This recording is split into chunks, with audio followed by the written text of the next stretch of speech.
بالراحه عليها. انا مش بالراحه ولا مش بالراحه. ماشي يا ناهد، ولا بالراحه ولا مش بالراحه؟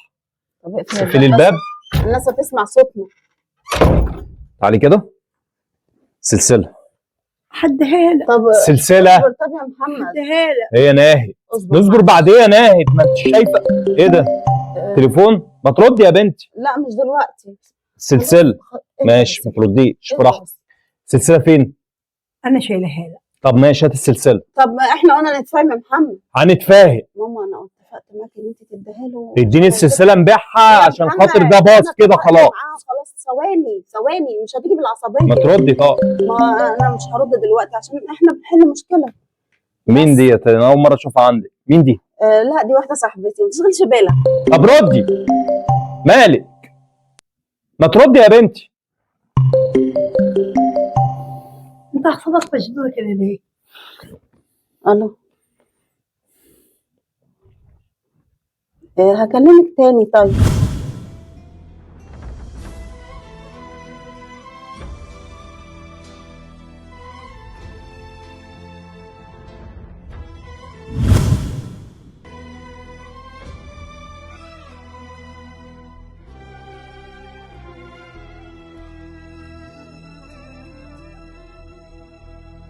ايه يا ابني عامل كده ليه؟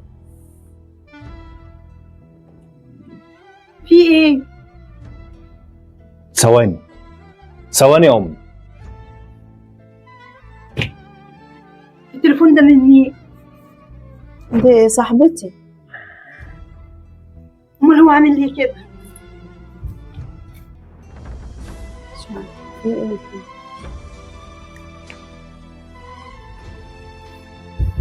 ليه ده؟ ايه اللي انا سمعته ده؟ انت مش عارفه في ايه؟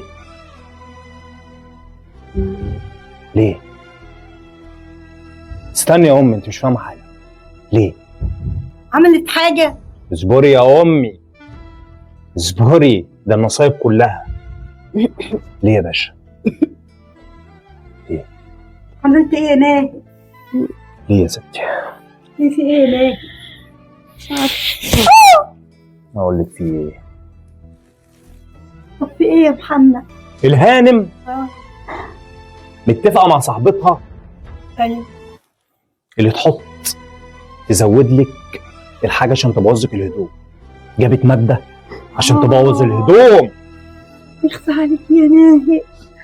بقت تجيبيها في امي. حرام عليكي. بقت تجيبها في امي انا. طب ليه يا بنتي؟ عملت فيكي حاجه؟ هي عملت لك ايه اصلا عشان تعملي معاها كده؟ ليه يا حبيبتي؟ ليه؟ انا بقول لك ما عنديش شغله منه. حرام عليكي. حرام عليكي واتقي الله يا شيخ. اتقي الله، ده المفاجأة اللي انت ما تعرفهاش. اللي امي كانت عاملة لك مفاجأة. فاكرة الجمعية اللي كنا اتكلمنا عليها وقالت لك هتجيب العلاج والدنيا والكلام ده؟ كانت عاملة لك مفاجأة عشان تطلعك عمرة يا خايبة معاها. ايوه اخرتها. وجبتيها في امي. افرض انا دلوقتي مديت ايدي على امي، ترضيها؟ ترضيها ان انا ما ابقاش راجل في بيتي؟ انا اسفه. العدل بيقول ايه؟ العدل بيقول ايه على بيت امك؟ يلا شنطه هدومك. شنطه هدومك على بيت امك. انا كنت همشي امي من بيت عشان هي السبب في ده، بس قلت اعاقبها بالسلسله. كنت همشيها، قلت افكر ان انا اخد السلسله عشان اعاقبها. يطلع منك كل ده. اسفه. اوعي يا حاج اوعي. خلاص زي بعض. اوعي يا حاج اوعي. زي بعض زي بعض. بره من غير شنطه هدومك. يلا بره بره. طب زي بعض ولا مش زي بعض ولا مش زي بعض؟ بره بره بره. يلا. طب بتعملي ليه كده؟ ولا ما تعملش. يلا اسامحك بس على شرط. وجهي رساله للناس وقول لهم انت عملتي كده ليه. وجهي لهم رساله. اتفضلي اتفضلي وجهي لهم رساله.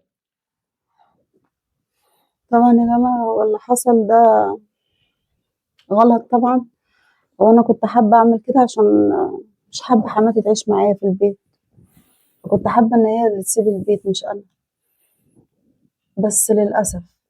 يا جماعه اللي شفتوه ده بيحصل في ارض الواقع وبيحصل في كل بيت مصري.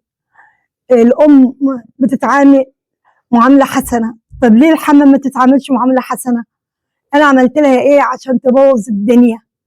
طبعا انا كنت عامله لها العمره دي مفاجاه، هاخدها معايا. قلت دي طيبه وحنينه عليا، ما اعرفش انها هتتفق مع صاحبتها وتقول لها اللي انا كبت تقريبا كلور ولا كبت ماده كاويه خلت المنطلون يشمط، وابني كان هياخد مني السلسله لولا انا قلت له طب اجلها شويه، والحمد لله اللي ظهر الحق.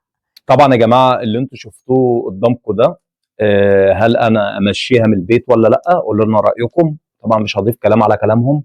دمتم في امان الله. السلام عليكم ورحمه الله وبركاته.